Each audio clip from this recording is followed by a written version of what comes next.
Hello, এই ব্লগটা অনেকদিন আগেই আসার কথা ছিল, কিন্তু ব্লগটা দিতে একটু দেরি হয়ে গেল কিছু কাজের চাপে।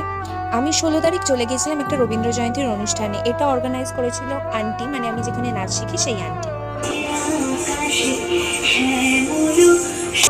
তো কচিকাচাগুলো ভীষণ সুন্দর সুন্দর গানে নাচ করছিল, এবং তারপরেই আমার দেখা হয়ে গেছিল আমার সিনিয়র ঋষিতাদির সাথে, এবং তারপরেই ছিল আমার পারফরমেন্স।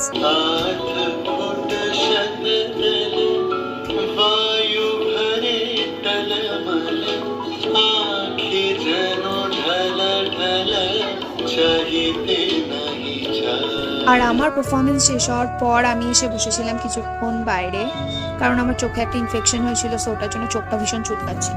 আর এইটা হচ্ছে আমার আন্টি, যার কাছে আমি ছোট্টবেলা থেকে নাচ শিখে এসেছি। আর এটা আমার ভীষণ সুন্দর লেগেছিল।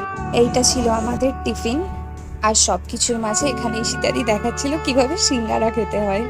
আর এটা ছিল পূজাদির মেয়ের পারফরমেন্স, যে আমাদেরই সিনিয়র ছিল, আমাদের সাথে নাচ করতো। তো এই পারফরমেন্সটা দেখেই আমি বেরিয়ে যাই, কারণ অনেকটাই রাত হয়ে গেছিলো, পুরো প্রোগ্রামে আমি থাকতে পারিনি। আর বাড়ি ফিরেই মা আমাকে আমার প্রিয় জিনিসটা দিয়েছিল গরমকালে, সেটা হচ্ছে আম। সেদিন খুব টায়ার্ড ছিলাম, সো আমি ডিনার করেই ঘুমিয়ে পড়ি। That's it for today, by.